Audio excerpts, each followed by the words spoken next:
একজন শিক্ষার্থী আমি প্রায় শ্রেণীকক্ষে বন্ধু বান্ধবদের আলোচনায় শুনি কেউ প্রতিদিন হস্তমৈথুন করে বা পর্নোগ্রাফি দেখা ছাড়া দিন কাটে না। এমন সমস্যার সমাধান কি? এক্ষেত্রে আমরা কি করতে পারি? দেখুন, আমি একটু আগে যেটা বলছি আরেকটা প্রমাণ পাইলেন হাতে নাতে, দেখছেন? পরের দিন গায়ে হলুদ নামক অনুষ্ঠান করে, এক্ষেত্রে তাদের বিবাহ কতটুকু শরীয়তসম্মত হবে? মসজিদে বিয়ে করেন, খুব ভালো কথা, কিন্তু গায়ে হলুদের নামে যা করেন সেটা কখনো ভালো কথা হতে পারে না। দেখুন, বিয়ে একটা ইবাদত। এই ইবাদত আল্লাহ এবং তার রাসূলের বাতানো পদ্ধতির বাইরে যদি হয় তাহলে সেটা গুনাহে পর্যবসিত হবে, গুনাহে পরিণত হবে। এই জন্য সাবধান থাকা। শিক্ষা বিভাগে কর্মকর্তাদের মূল মাথা ব্যথাই হলো যে ছেলে মেয়েদেরকে একসাথে কাজ করতে দাও, একসাথে পড়াতে দাও। আলাদা কেন হবে? আলাদা করতে দিবে না। বুঝে আসছে কথা? একসাথে করে ফেলার এক প্রচেষ্টা। একসাথে করলে কি লাভ হবে, কি ফায়দা হবে, একসাথে করলে কি কল্যাণটা হবে আর কি অকল্যাণ হবে সেটা আমাদের চোখের সামনে। তো যাই হোক, এগুলো থেকে বেঁচে থাকা, শিরক কুফর থেকে এবং চরিত্রহীনতা থেকে বেঁচে থাকা, এটা হলো আমাদের জন্য সবচেয়ে বড় চ্যালেঞ্জিং বিষয়। একজন শিক্ষার্থী আমি প্রায় শ্রেণীকক্ষে বন্ধু বান্ধবদের আলোচনায় শুনি কেউ প্রতিদিন হস্তমৈথুন করে বা পর্নোগ্রাফি দেখা ছাড়া দিন কাটে না। এমন সমস্যার সমাধান কি? এক্ষেত্রে আমরা কি করতে পারি? দেখুন, আমি একটু আগে যেটা বলছি আরেকটা প্রমাণ পাইলেন হাতে নাতে, দেখছেন? আমাদের তরুণরা, আমাদের কিশোররা, তারা কোথায় চলে যাচ্ছে, তাদেরকে কোথায় নিয়ে যাওয়া হচ্ছে। অভিভাবক হিসাবে আমরা জাগছি না, এখন আমাদের গা করছি না, আমাদের মনে হচ্ছে এগুলো আমাদেরকে স্পর্শ করছে না। এরকম প্রশ্ন আমার কাছে অনবরত আসে ভাই। প্রশ্ন যাদের আসে, এই লোকগুলো তো আল্লাহর ভয় তাদের মধ্যে কিছুটা আছে, সেজন্য প্রশ্ন করছে। আর যার মধ্যে আল্লাহর ভয়টুকু পর্যন্ত নাই, তার ভিতরে তো প্রশ্ন করার বোধটুকুও নেই। আমাদের তরুণ সমাজ শেষ হয়ে যাচ্ছে, তাদেরকে ধ্বংস করে ফেলা হচ্ছে। এই জন্য অভিভাবকদেরকে জাগতে হবে। শিক্ষার নামে যদি কুশিক্ষা দেয়া হয়, এই কুশিক্ষা শিক্ষিত হওয়ার চাইতে সন্তান মূর্খ থাকা অনেক শ্রেয়। আমার সন্তান শিক্ষার নামে যদি কুশিক্ষা শিখে, তাহলে এই শিক্ষা নেওয়ার চাইতে মূর্খ থাকাটা অনেক বেটার। মনে রাখবেন, অখাদ্য, কুখাদ্য বা বিষমাখা খাদ্য, এটা খাওয়ার চাইতে না খেয়ে থাকা বেটার। এবং শুধু নিজে বাঁচার ব্যাপার না, এগুলোর বিরুদ্ধে আমাদেরকে আন্দোলন করতে হবে। দেখুন, কোন সরকার, যারাই যখন ক্ষমতায় আছে, কোন সরকার চায় না দেশে সমকামিতার প্রচার হোক। চায় কোন সরকার? সরকার কি লাভ? যারাই সরকারে থাকেন তাদের ক্ষমতার সাথে তাদের সম্পর্ক, তারা ক্ষমতায় থাকতে চান। সমকামিতা প্রতিষ্ঠা হলে তাদের কোনো লাভ নাই। এগুলো বিদেশিদের এজেন্ডা। বিদেশি এনজিওগুলো শত শত হাজার হাজার কোটি টাকা এদেশে এনে তাদের ওই বিষগুলো আমাদের সমাজের রন্ধ্রে রন্ধ্রে ঢুকায়। পাঠ্যপুস্তকে তারা হাত দিয়েছে এবং পুরা পাঠ্যপুস্তক দখল করে ফেলেছে। পাতায় পাতায়, পৃষ্ঠায় পৃষ্ঠায় শ্বেতপত্র প্রকাশ হওয়ার মতো এরকম অবস্থা করে ফেলেছে। এই যে ছেলে মেয়েদেরকে কোন জায়গায় নিয়ে যাওয়া হয়েছে, যে এখন এরকম বহু ছেলে মেয়ে আছে নিয়মিত পর্নোগ্রাফিতে আসক্ত, জীবন শেষ, ক্যারিয়ার শেষ, নানা রকম অপরাধে লিপ্ত। একটা বেসরকারি সংস্থা, একটা এনজিও, তাদের একটা ভিডিও ফুটেজ দেখেছি, তাদের ওয়েবসাইট থেকে এখন ডিলিট করে ফেলেছে তারা। কিন্তু ডিলিট করলে কি হবে? এগুলোর সবগুলো তথ্যপথ, উপাত্ত, প্রমাণাদি অনেকের কাছে আছে। সেখানে দেখেছি আমি নিজে যে রীতিমতো বাচ্চাদেরকে, স্কুলের কিশোরদেরকে কার্টুনের মাধ্যমে শেখানো হচ্ছে যে হস্তমৈথুন করা এটা কোনো স্বাস্থ্যের জন্য কোনো সমস্যাকর কিছু না, এবং সমকামিতা করা এটা কোনো দোষের কিছু না। এটা বাচ্চাদেরকে শেখানো হচ্ছে। পাঠ্যপুস্তকে ডাইরেক্ট বলতে পারছে না, ঘুরায়া শরীফার গল্প দিয়ে শেখাচ্ছে, বিভিন্নভাবে শেখাচ্ছে, স্বাস্থ্য সুরক্ষা বইয়ে শেখাচ্ছে। ভাইরা আমার, এগুলোর কারণে অবক্ষয় এই পর্যায়ে চলে গেছে যে আমরা কল্পনাও করতে পারবো না। আল্লাহ তাআলা আমাদের সবাইকে বেঁচে থাকার তৌফিক দান করুন। যে ভাই প্রশ্ন করেছেন তাকে বলবো যে এরকম পরিস্থিতি যদি হয় যে ক্লাসরুমে গেলেই বন্ধুদের এই আলাপ, এ সমস্ত বাজে আলাপ, তাহলে এই পরিবেশে থাকলে একটা মানুষ নিজে খারাপের দিকে চলে যেতে বাধ্য। কতক্ষণ মানুষ ভালো থাকবে? যদি কিছু সংখ্যক ছাত্র এরকম হয় তাহলে তাদের সঙ্গ ত্যাগ করে ভালো ছাত্রদের সাথে উঠা বসার চেষ্টা করতে হবে, এদের সঙ্গ অ্যাভয়েড করতে হবে।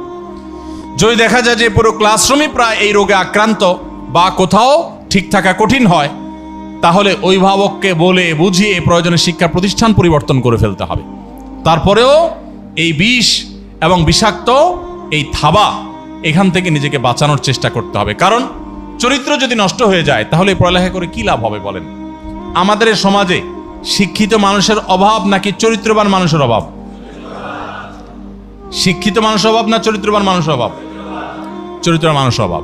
এই সমাজে 20 বছর আগে, 30 বছর আগে, 40 বছর আগে এত ডাক্তার ইঞ্জিনিয়ার ছিল এখন যত ডাক্তার ইঞ্জিনিয়ার?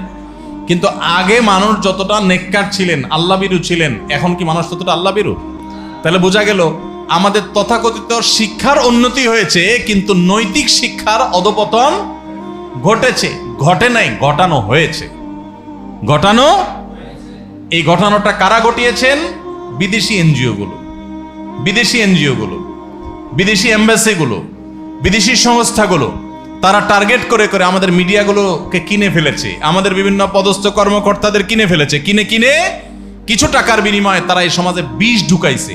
আমরা বিনোদনের নামে, তামাশার নামে সেগুলোকে আরো এনজয় করছি। সেগুলো যে বিষ এটা আমরা বুঝছি না। নিজের ছেলেটা যখন শেষ হয়ে যায়, নিজের মেয়েটা যখন শেষ হয়ে যায়, তখন আমাদের হুঁশ ফিরে আস। আল্লাহ তাআলা আমাদেরকে বেঁচে থাকার তৌফিক দান করো।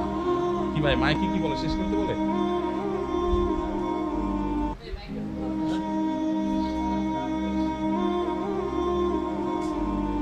তোমার মাইকে বলতেছি শেষ করার জন্য, বুঝতে পারছি না? তো এইভাবে তো কথা বলা যাবে না। আমার একটা বিষয় জানার ছিল, আমাদের চারপাশে অনেক ফিতনা, আমরা জানি না কখন অসচেতনতা বশত শিরক কুফর হয়ে যাচ্ছে। আমরা যাতে ঈমান নিয়ে মৃত্যুবরণ করতে পারি এক্ষেত্রে আমাদের আমল কি হবে? জি ভাই, অসচেতনতা বশত, অসাবধানতা বশত বা নিজের অজান্তে যদি শিরক কুফর হয়ে যায় তাহলে সেক্ষেত্রে আল্লাহর কাছে পানাহ চাইতে হবে। নবী করিম সাল্লাল্লাহু আলাইহি ওয়াসাল্লাম একটা দোয়া শিক্ষা দিয়েছেন, আল্লাহুম্মা ইন্নী আউযু বিকা আন উশরিকা বিকা ওয়া আনা আ'লাম ওয়া আস্তাগফিরুকা লিমা লা আ'লাম। আল্লাহ, আমার জ্ঞাতসারে আমি জেনে বুঝে কোনো শিরকে যেন লিপ্ত হওয়া থেকে বেঁচে থাকি, এবং আমার অজ্ঞাতসারে, আমার অজান্তে কোনো শিরক হয়ে যায় কিনা সেখান থেকেও আপনি আমাকে পানাহ দিয়েন, বাঁচায় রাখেন। এই দোয়া আল্লাহর কাছে করতে হবে। তরুণ ভাইয়েরা আমার, বিশেষ করে আপনাদেরকে বলতে চাই, সূরা কাহফে আসহাবে কাহফের যুবকদের ঘটনা ভালো করে পড়বেন। সূরা ইউসুফ আলাইহিস সালামের ঘটনা ভালো করে পড়বেন। শিরক এবং কুফর থেকে কিভাবে নিজেদেরকে রক্ষা করতে হয়, চরিত্রহীনতার যে আহ্বান পশ্চিমারা করছে এখান থেকে নিজের চরিত্রকে কিভাবে বাঁচাইতে হয়, ইউসুফ আলাইহিস সালামের ঘটনা থেকে শিখবেন। মনে রাখবেন, খুব বেশি তরুণের দরকার নাই। অল্প কিছু তরুণ যদি ঈমান আমলকে বাঁচায় রাখতে পারে, শিরক মুক্ত জীবন ধরে রাখতে পারে, নিজের চরিত্রটাকে হেফাজত করে রাখতে পারে, এরাই ইনশাআল্লাহ গোটা সমাজের পট একবার পরিবর্তন করবে। এরাই একসময় ইনশাআল্লাহ সমাজের পট পরিবর্তন করার জন্য যথেষ্ট হবে। আসহাবে কাহফের যুবকদের সংখ্যা খুব বেশি ছিল না ভাই, 6-7 জন মানুষ ছিল, পট পরিবর্তন করে দিয়েছে ভাই। অতএব যুবকরা মনে রাখবেন, আমি সবসময় বলি, চরিত্র নষ্ট করা এটার জন্য যোগ্যতা লাগে না। হারাম রিলেশন করলেন, অবৈধ সম্পর্ক করলেন, জেনা ব্যভিচারে লিপ্ত হলেন, এগুলোর জন্য যোগ্যতা লাগে না। এগুলো গরু ছাগলও পারে, অযোগ্য মানুষ, অথর্ব মানুষও পারে। কিন্তু এগুলো থেকে বাঁচার জন্য মেরুদণ্ড দরকার হয়, হিম্মত এবং সৎসাহস দরকার হয় যে আমি আমার চরিত্রে কালিমা লাগতে দেব না। আমার সকল ভালোবাসা জমিয়ে রাখবো বৈধ ভালোবাসার জন্য, বৈধ স্ত্রীর জন্য, বৈধ বিবাহের জন্য। কিন্তু আপনাকে ভালো থাকতে দেয়া হবে না। আপনাকে নাটক দেখিয়ে, সিনেমা দেখিয়ে, নোবেল পড়িয়ে, উপন্যাস পড়িয়ে, আপনাকে বই পুস্তকের মাধ্যমে, স্বাস্থ্য সুরক্ষার নামে, নানা নামে, আপনাকে গ্রুপ ওয়ার্কের নামে, গ্রুপ অ্যাসাইনমেন্ট করার নামে, বিভিন্ন নামে আপনাদেরকে শেষ করে ফেলা হবে। এখন দেখবেন যে আমাদের শিক্ষা বিভাগে কর্মকর্তাদের মূল মাথা ব্যথাই হলো যে ছেলে মেয়েদেরকে একসাথে কাজ করতে দাও, একসাথে পড়াতে দাও। আলাদা কেন হবে? আলাদা করতে দিবে না। বুঝে আসছে কথা? একসাথে করে ফেলার এক প্রচেষ্টা। একসাথে করলে কি লাভ হবে, কি ফায়দা হবে, একসাথে করলে কি কল্যাণটা হবে আর কি অকল্যাণ হবে সেটা আমাদের চোখের সামনে। তো যাই হোক, এগুলো থেকে বেঁচে থাকা, শিরক কুফর থেকে এবং চরিত্রহীনতা থেকে বেঁচে থাকা, এটা হলো আমাদের জন্য সবচেয়ে বড় চ্যালেঞ্জিং বিষয়। এই জন্য সেই চ্যালেঞ্জটা আমাদেরকে নিতে হবে। তো এই ধরনের শিরক কুফর নিজের অজান্তে হয়ে গেছে কিনা এরকম মনে হলে আমরা আল্লাহর কাছে ওই যে দোয়া পড়বো, আর বেশি বেশি কালিমাতুশ শাহাদা পাঠ করব, ঘন ঘন ঈমানকে নবায়ন করব। আশহাদু আল্লা ইলাহা ইল্লাল্লাহ ওয়া আশহাদু আন্না মুহাম্মাদুর রাসূলুল্লাহ। নবী করিম সাল্লাল্লাহু আলাইহি সাল্লাম বলেছেন, জাদ্দিদু ঈমানাকুম। ক্বালু কাইফা নুজাদ্দিদু ঈমানানা ইয়া রাসূলুল্লাহ? ক্বাল আকসিরু মিন কওলি লা ইলাহা ইল্লাল্লাহ। নবী সাল্লাল্লাহু আলাইহি ওয়াসাল্লাম বলেছেন, তোমাদের ঈমানকে ঘন ঘন নবায়ন করবা। এই যে ঈমান কখন চলে যায় আমরা টের পাই না। কিভাবে ঈমান নবায়ন করবে আল্লাহর রাসূল? লা ইলাহা ইল্লাল্লাহ বেশি বেশি করে পাঠ করো, মুস্তাহজার করো যে আমি আল্লাহর একত্ববাদের সাক্ষ্য দিচ্ছি, কখন না জানি আমি ঈমান হারা হয়ে গেছি কোন কথার কারণে। এজন্য শিরক এবং কুফর সম্পর্কিত ইলম অর্জন করতে হয়। ডক্টর আব্দুল্লাহ জাহাঙ্গীর রাহিমাহুল্লাহ ইসলামী আকীদা বই পড়তে পারেন, আরো অনেক বই আছে। মুফতি মনসুরুল হক সাহেবের ঈমানের একটা বই আছে, মৌলানা আব্দুল মান্নান সাহেবের একটা বই আছে, ভালো ভালো ঈমান সংক্রান্ত বইগুলো আছে। এই বইগুলো পড়েন, ঈমান কিসে আসে কিসে যায় এগুলো জানার চেষ্টা করেন। আমরা ওযু ভাঙার কারণ জানি, নামাজ ভঙ্গের কারণ জানি, রোজা ভঙ্গের কারণ জানি, কিন্তু ঈমান ভঙ্গের কারণ 99% মানুষ জানে না। ঈমান ভঙ্গের দুইটা কারণ বলেন, বলতে বললে অনেকে বলতে পারবেন না। অথচ শিরকে, বড় শিরকে লিপ্ত হলে ঈমান ভাঙে, বড় কুফরিতে লিপ্ত হলে ঈমান ভাঙে। ঈমান ভাঙার আরো বহু কারণ আছে। আল্লাহ তাআলা আমাদের সবাইকে এগুলো জানার তৌফিক দান করুন। এগুলো জানলে আমরা বেঁচে থাকতে পারবো। রাস্তায় কোনো টাকা কুড়িয়ে পেলে করণীয় কি? আমি কি ওই টাকা মসজিদে দিয়ে দিব, নাকি এর সাথে আরো যোগ করে টাকা দান করতে হবে? আমাদের দেশে অনেক মাসআলা আগের যুগের মুরব্বীরা বানাইছেন, সৎ উদ্দেশ্যে অসৎ কাজ করছেন, সৎ উদ্দেশ্যে অসৎ কাজ করছেন, নেক উদ্দেশ্যে জাল হাদিস বানাইছেন। এরকম অনেক বিষয় আছে।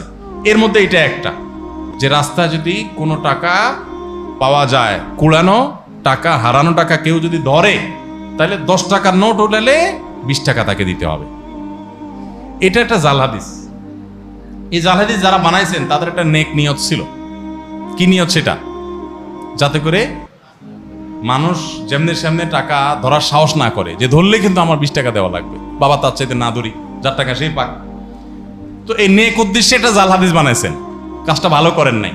উদ্দেশ্য ভালো ছিল, ওনাদের সরলতা ছিল। এরকম বহু নেক উদ্দেশ্যে জাল হাদিস বানাইছেন। যেমন রাতে যে আমাদের খাবারের প্লেট, এটা খায়া পানি, ধোয়া পানি, আগে গ্রামের আমরা মাটির ঘরে, টিনের ঘরে থাকতাম, তো এটা বাহিরে ফেলানো যাবে না রাত্রে, তাইলে ক্ষতি হবে। এই মাসালা যারা বানাইছেন জাল হাদিস, নিষেধ নাই কোথাও হাদিসে, ফালালে কেউ ফালাতে পারে, কিন্তু অবশ্যই দেখে শুনে ফালাতে হবে কার গায়ে আর পড়ে কিনা। আমার মনে হয় এই মাসালা যারা বানাইছেন তাদের একটা নেক উদ্দেশ্য ছিল। উদ্দেশ্য হলো যে আগের যুগে তো এত কারেন্টের ব্যবস্থা ছিল না, এত বিদ্যুৎ ছিল না, লাইট ছিল না, তো কেউ যদি উড়াদুড়া খাইয়েই দরজা খোলা দিয়ে বাইরে মারে, কারো গায়ে পড়তে পারে। পোলাপান যেন এই কাম না করে, যেন বলছে খবরদার এটা ফালানো যাবে না, ক্ষতি হয়ে যাবে। হ্যাঁ, ভাঙা প্লেটে খাওয়া যাবে না, ক্ষতি হবে। ভাঙা প্লেটের ভাঁজে ভাঁজে হয়তো ওইটা হয়তো কোনো প্লেটের দোকানদার হাদিস বানাইছে, যাতে করে ঘন ঘন প্লেট বিক্রি হয়। বুঝে আসছে কথা? তো এরকম নেক উদ্দেশ্যে কিছু জাল হাদিস বানানো হয়েছে, তার ভিতরে এটা একটা, যে কি 10 টাকা কুড়ায় পাইলে সাথে আর 10 টাকা দিতে হবে, এরকম কোনো কথা আসলে কোরআন হাদিসে নাই। পোলাপান রে সঠিক রাস্তা রাখার জন্য এরকম বই কিছু বানাইছে। ওই যে আরেকটা মাসালা আছে না এরকম, যে কি যদি পড়ে কেউ বই খোলা রাখে, পোলাপান বই পড়ে খোলা রেখে চলে যায়, তাহলে কি হয়? শয়তানে পড়ে। শয়তানে পড়লে তো ভালো, শয়তান মানুষ হয়ে গেলে তো এটাই চাই আমরা, শয়তানে পড়লে তো ভালোই। আসলে তো তা না। আসলে পোলাপান যাতে বই খোলা রেখে না যায়, খোলা রেখে চলে গেলে ফ্যানের বাতাসে ছিঁড়ে যাবে, বাচ্চারা ছিঁড়ে ফেলবে, হাঁসমোরগ আসবে, এই জন্য মুরব্বীরা বন্ধ করে রাখার জন্য নেক নিয়তেও জাল হাদিস বানাইছে। বুঝে আসছে কথা? এরকম বহু দৃষ্টান্ত আছে, শত শত মাসালা আছে এরকম, যে ভালো উদ্দেশ্যে জালটা তৈরি করছে। রাতে হাত পায়ের নখ কাটা ঠিক না, কাটালে ক্ষতি হয়। আসলে কোরআন হাদিসে কোথাও নিষেধ নাই, কেউ চাইলে কাটতে পারে, কিন্তু নিষেধ করছে কেন? হয়তো বা এই জন্য নিষেধ করছে যে আগে তো এত কারেন্টের লাইট ছিল না, আলো অন্ধকারের মধ্যে কাটবে, পোলাপেন হাত পা কেটে ফেলবে, এই জন্য যার না কাটে, দিন আলোতে যেন কাটে, এটা জাল হাদিস বানাই দিচ্ছে। তো এরকম বহু জাল হাদিস আমাদের সমাজে আছে, যেগুলো আসলে ভিত্তি কোরআন হাদিসে নাই। তো এই যে কথা, যে টাকা কুড়িয়ে পাওয়া টাকা, এটা পাইলে বেশি টাকা দিতে হয়, সঠিক না। যে টাকা পাবেন সেটাই দিতে হবে। এখন কত হলো, এটা কি করবেন? ভাই জিজ্ঞেস করছে মসজিদে দান করবেন কিনা। উত্তর হলো মসজিদে দান ধরেই না। এই টাকা যদি আপনি নেন, তাহলে আপনার দায়িত্ব হলো প্রাপক খুঁজে বের করবেন। এবার ঘোষণা দিয়ে থাকেন, ভাই কার টাকা হারাইছে, কার টাকা হারাইছে, আমি পাইছি, যে যা পাইছেন ওর আশেপাশে ঘোষণা দিতে থাকবেন। দিতে দিতে যদি মালিক পান তো আলহামদুলিল্লাহ, যদি মালিক না পান, দীর্ঘদিন বলতে বলতে আর আশা হারাই গেছে যে না এইটা আর পাওয়া যাবে না, তাহলে সেক্ষেত্রে এবার মালিকের তরফ থেকে আপনি কোনো গরিব দুঃখীকে বা কাউকে দান করে দিতে পারবেন। আর যদি নিজে গরিব হন তো নিজেও খেয়ে ফেলতে পারবেন, যদি মালিক খুঁজে পাওয়ার আশা না থাকে। আর যদি এরকম টাকা ধরে আস্তে আস্তে খোঁজেন, ভাই কারোর টাকা হারাইছে কিনা, ভাই কারোর টাকা হারাইছে কিনা কারোর, এভাবে কয়েকবার বলেন, বলছি, কেউ তো বলে না, তাহলে আমি খাই ফেলাই, সেটা কিন্তু জায়েজ হবে না। বুঝে আসছে কথা? ঘোষণা ভালো করে দিলেন, সব জায়গায় শুনেলেন, এরপরে মালিক পাওয়া যাচ্ছে না, তাহলে এবার গরিবকে দান করে দিবেন। আর নিজে যদি গরিব হন, অভাবী হন, নিঃস্ব হন, তাহলে নিজেও খেতে পারবেন। কিন্তু যদি মালিক কখনো পাওয়া যায় তখন আবার তাকে ফেরত দিতে হবে কথা। তো পাওনা টাকা এটা নিলে বা পাওনা কিছু পাইলে এটা পরিশোধ করার চেষ্টা থাকতে হবে। আর যদি খুব তুচ্ছ জিনিস হয়, 5 টাকার কয়েন, 2 টাকার কয়েন, এটা আসলে যার হারাইছে সে আর খুঁজতে আসবেও না, হালকা খোঁজাখুঁজি করে পাইলেন না, এটা সরাসরি দান করে দিতে পারবেন। অনেকে মসজিদে বিয়ে সম্পন্ন করে পরের দিন গায়ে হলুদ নামক অনুষ্ঠান করে, এক্ষেত্রে তাদের বিবাহ কতটুকু শরীয়তসম্মত হবে? মসজিদে বিয়ে করেন, খুব ভালো কথা, কিন্তু গায়ে হলুদের নামে যা করেন সেটা কখনো ভালো কথা হতে পারে না। দেখুন, বিয়ে একটা ইবাদত। এই ইবাদত আল্লাহ এবং তার রাসূলের বাতানো পদ্ধতির বাইরে যদি হয় তাহলে সেটা গুনাহে পর্যবসিত হবে, গুনাহে পরিণত হবে। এই জন্য সাবধান থাকা দরকার। গায়ে হলুদ, এটা নিয়ে আমি একটু ঘাটাঘাটি করছিলাম অনলাইনে, কোত্থেকে আসছে, এটার উৎপত্তি কোত্থেকে, এত কিছু থাকতে, মরিচ, জিরা, আদা, দারচিনি, লবঙ্গ, এত কিছু থাকতে হলুদ মাখে কেন? এটা নিয়ে আমার কৌতূহল তৈরি হলো, হলুদে কি আছে?